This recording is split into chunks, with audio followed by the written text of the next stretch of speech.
All right, great job today. Good job with the song too. I'm going to play that at the end, and hopefully you could play a couple licks in there as well. I just want to do a really quick chord review, all right? And we're going to talk about the concepts that we've done. Right now, I'd like to put you on next week to do scales. The scales we're going to be building are going to look like this.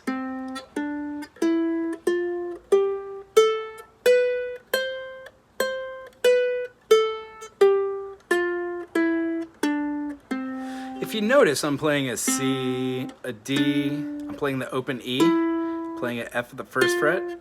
I'm skipping a fret and going to the third fret and playing G, the fifth. Playing an open A, I'm playing a B on the second fret and a C. And if you'll notice, when I do my spider exercises, all my fingers that I just played right there are the exact same fingers that I used. I'm just not playing every single note. I'm actually skipping. So I have a C, skipping the C sharp and going to the D. I have an open E, playing an F, skipping the F sharp and going to a G, playing an open A, I'm skipping the B flat or the A sharp and going to a B, and then I'm hitting the C. Do, re, mi, fa, sol, la, ti, do. Whole step from the C to the D, a whole step from the D to the E, a half step from the E to the F, a whole step from the F to the G, a whole step from the G to the a half step, a whole step from the A to the B, and then a half step from the B to the C. Meaning we have a whole step, half step, whole step, whole step, whole step, half step. 2 whole steps, half step, 3 whole steps, half step. That gives us an Ionian mode, a major mode. Then what we're going to do with that is just scoot that up. The same pattern is going to be played for all your different majors going up the bow. So when we get to E, all we need to do is think, how many sharps are there in the key of E? Now I know that's a hard one because there's 4 of them. But if we know how many sharps there are in the key of C, there are none, and we take our hand and go C, D, E, F, G, we get 5 notes away, which is a fifth. C major, D minor, E minor, F major, G major, C, D, E, F, G. If I say there's 1 sharp in the key of G and that is an F sharp, you're going to know that it's the 7th tone because A, B, C, D, E, F, G. F comes right before G, and we only have 7 tones. So G, A, B, C, D is 5 notes away from G. And because G had 1 sharp, and that was F sharp, D has 2 because it's 5 notes away, just like G was 5 notes away from C. C, D, E, F, G. G has 1, that's F sharp. G, A, B, C, D. D has 2, one's F sharp and one's C sharp. D, E, F, G, A. A has 3 sharps. One's F sharp, one's C sharp, and one's G sharp. You keep going and you keep adding. So the next one that I have is going to be E, which also has F sharp, C sharp, and G sharp, but it also now has an A sharp. When I keep going on and so forth and so on and so forth, I see that when I go from E, F, G, A, B, B has 5 sharps. One's F sharp, one's C sharp, one's G sharp, one's D sharp, and one's A sharp. That when I go around and go B, C, D, E, F sharp has 6 sharps. One is F sharp, one is C sharp, one is G sharp, one is D sharp, one is A sharp, one is E sharp, and one is B sharp. That when I get to my 7th sharp, C sharp, that has 7, there's only 7 notes. So every single note is a sharp. C sharp, D sharp, E sharp, F sharp, G sharp, A sharp, and B sharp. And I know that sounds weird because a B sharp is actually a C, which is why we don't say things twice. And I'll explain this more in practice next week. But the takeaway from this is, if you've got do, re, mi, fa, sol, la, ti, do, and you scoot that up to a C sharp, and you no longer have C, D, E, F, G, A, B, C, it makes sense that that's not a C. It goes to a C sharp. In the key of C sharp, there's 7 sharps, so every single one would be C sharp, D sharp, C sharp, D sharp, E sharp, F sharp, G sharp, A sharp, B sharp, which is a C. C sharp, because it has to be a half step resolution.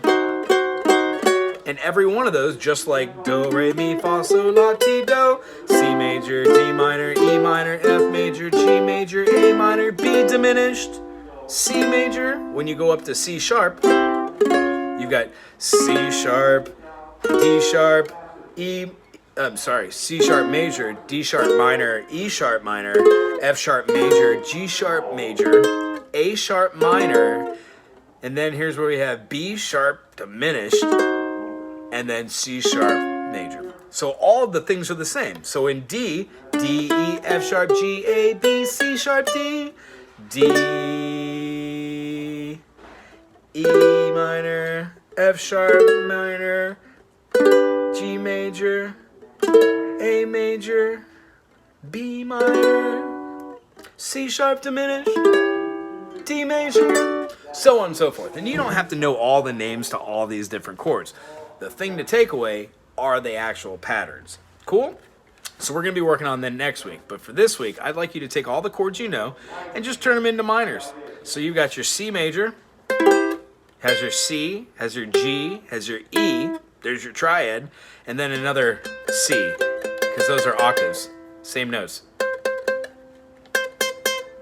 So if I take my median, my third scale degree, because I've got C, E, G, C, E, G, and half that E to an E flat, I have C major to a C minor. You kind of stumbled upon it today. So if you'd like to actually do the lesson exercise I give, because you stumbled upon it, so we don't actually need to do it, but it looks like this. C major, that's a half bar with this finger. C major, that's a whole bar with that finger. I take off my third, which gives me a C minor, and then I take that half bar and make it a partial bar just to cover the E flat, because that's the note I need for my E minor. It all looks like this. Major, major, minor, minor, major. Major with a half bar, major with a full bar, minor with a full bar, minor with a partial bar, minor, major. Cool? Something along those lines. And if you keep doing those over with rhythm, you get quicker at moving those shapes and hearing the difference between major and minor. And here's my resolution into the major. That's just the C. You can do it in B, B flat, or A, which comes full circle to A, second finger in position, or A, first finger. All right. So do that with all of your chords. That was basically your C. You could do it with the B. You could do it with B flat, A. So here's our C major. Here's our C minor. Here's our G.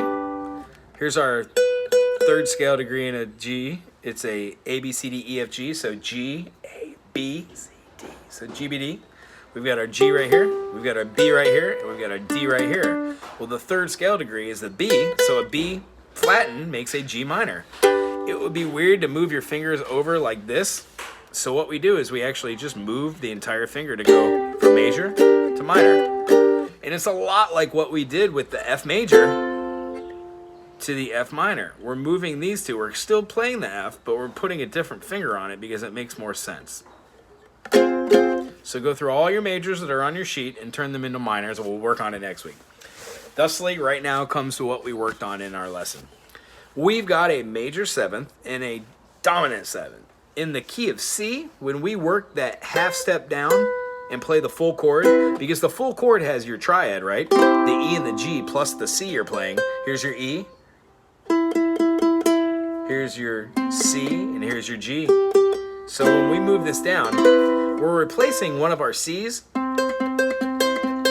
with its seventh. C, D, E, F, C, D, E, F, G, A, B, B.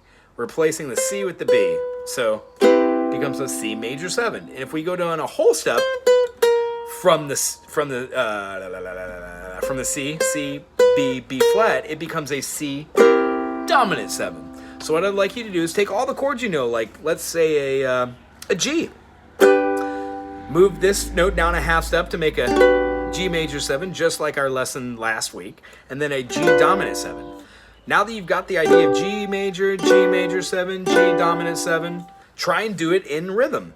So have a 1, 2, 3, 4, and just do the quarters, the whole notes, and the half notes. Not in that order. Do the whole notes, half notes, then quarters. So we've got 1, 2, 3, 4. 1, 2, 3, 4. And remember, when you're accenting, you don't have to wait till all the 4 are done to move your fingers over here on your left hand. You can move them right away and still keep rhythm.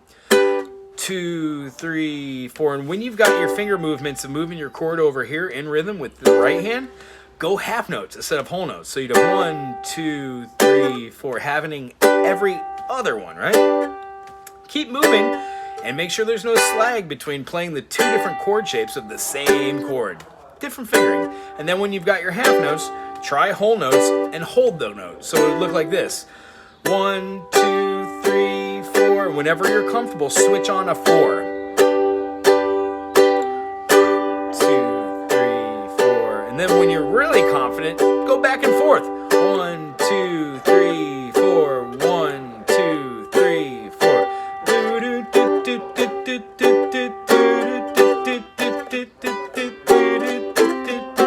So long story short is, you're learning to write with, or learning to think with this hand and this hand at the same time, and you're doing a wonderful job. Practice these this week. Play over all your majors and turn them into minors. See if you can find your C major 7, C dominant 7, or a D major 7, D dominant 7 in every key, major-wise. And then next week we're going to do our whole step, half step, whole step, whole step, whole step, half step, a major Ionian modal structure. I really enjoyed seeing you. I'll see you again next week. Aloha.